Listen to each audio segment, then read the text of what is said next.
আসসালামু আলাইকুম। আমি এখানে 2.5 কেজি গরুর গোশত নিয়েছি।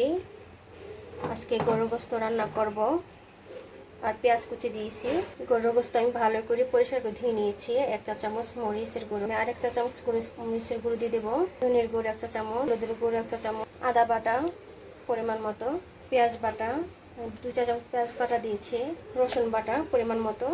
আমি এখানে 4 পিস দারচিনি, 5 পিস তেজপাতা, এলাচি ফল নিয়েছি, আর রং নিয়েছি। এলাচি ফল আমি 6 পিস নিয়েছি।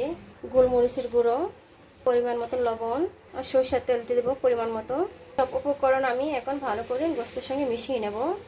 পরিমাণ মতো জিরা গুঁড়ো দেবো, জিরা গুঁড়ো দিতে আমি ভুলে গেছিলাম। আর কাঁচামরিচ।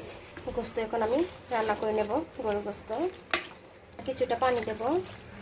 আমি এই পানিটা দিয়েই গরুর গোশতটা রান্না করে নেব, আর পানি দেবো না। আর গরুর গোশত থেকে পানি কিন্তু কেমনিতে উঠবে অনেক।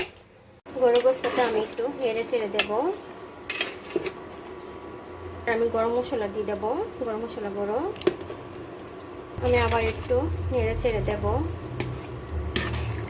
আমি গরুর গোশতটা দেখিয়ে দিচ্ছি কিরকম সেদ্ধ হয়েছে। এই যে একদম সফট হয়ে গেছে, অনেক সুন্দর সেদ্ধ হয়েছে।